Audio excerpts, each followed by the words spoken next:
Morning friends, Ashok ice में आपका स्वागत है।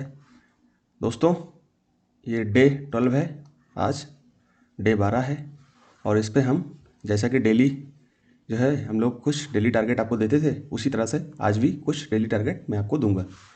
तो इसमें जो है आपको थोड़े से मैंने सब्जेक्ट चेंज किए हैं, सब्जेक्ट का मतलब टॉपिक चेंज किए हैं, ठीक है। तो आप सी साइड में जो है आपको रीजनिंग के पार्ट में ब्लड रिलेशन को अच्छे से देखना है, ये रीजनिंग का पार्ट है, ठीक है। क्योंकि यूपीएससी ठीक ठाक रीजनिंग से भी प्रश्न पूछ लेता है 20-22 की संख्या में, ठीक है। तो अगर आपकी रीजनिंग पे पकड़ अच्छी हो जाएगी तो आप 20-22 क्वेश्चन में लगभग 15 क्वेश्चन तो आप कर ही लोगे, ठीक है।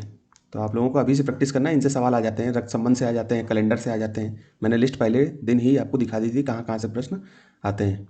इसके साथ में ही आपको कॉम्प्रिहेंशन में प्रैक्टिस करनी है। 2013 में आ जाइए आप, 2012 की कर ली होगी, 2013 में डेली आपको 2 या 3 कॉम्प्रिहेंशन आपको करने हैं। लगभग उनमें प्रश्नों की संख्या भी 2-2, 3-3 होती है। तो इस तरह से आपको डेली जो है 5 या 6 क्वेश्चन मतलब प्रश्नों को प्रैक्टिस करना है और 2-3 कॉम्प्रिहेंशन। तो 2-3 कॉम्प्रिहेंशन करोगे तो लगभग आपके 6-7 कॉम्प्रिहेंशन प्रैक्टिस हो जाएंगे, ठीक है।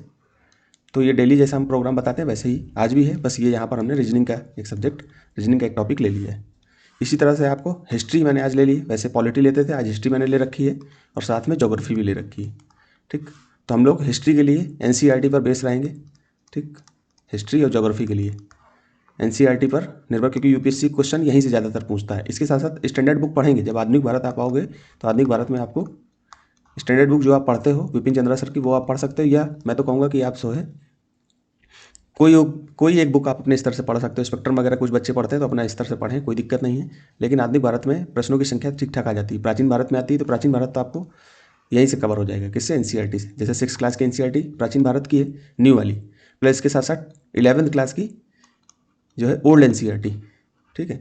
राम शरण शर्मा सर की बुक है, राम शरण शर्मा सर की बुक,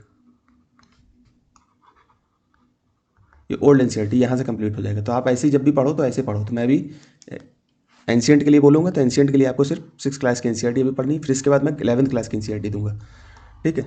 फिर ऐसे ही जो है हम मेडवल पे आएंगे तो वहाँ पर भी हम एनसीईआरटी फोकस रहेंगे। तो 7th क्लास की एनसीईआरटी प्लस 11th क्लास की ओल्ड एनसीईआरटी, जो इसकी सतीश चंद्रा सर की बुक है। इसी तरह से हम लोग चलेंगे, ठीक है। तो आगे जो है हम लोग पढ़ते रहेंगे, वो तो मैं आगे बताता रहूँगा। अभी आपको केवल क्या करना है, एनसीईआरटी को अच्छे से देखना है। 6 क्लास की एनसीईआरटी 2 दिन में खत्म हो जाएगी कायदे से। तो इनके लिए सही से सुबह से बैठोगे शाम तक खत्म हो सकती है, लेकिन फिर भी मैं 2 दिन तक इसको चलाऊँगा, ठीक। ऐसे ही आपको 6 क्लास की एनसीईआरटी ज्योग्राफी में आपको सिर्फ 6 क्लास की एनसीईआरटी 2 दिन या 1 दिन में ही आप समाप्त कर लोगे, लेकिन फिर भी मैं 2 दिन दूंगा कि जिससे आप अच्छे से बढ़िया से पढ़ सको। क्योंकि ज्योग्राफी के लिए हमें 6 लेकर के 12 तक की एनसीईआरटी ही पढ़नी है और कुछ नहीं पढ़ना है, इतना याद रखना, वो भी न्यू एनसीईआरटी।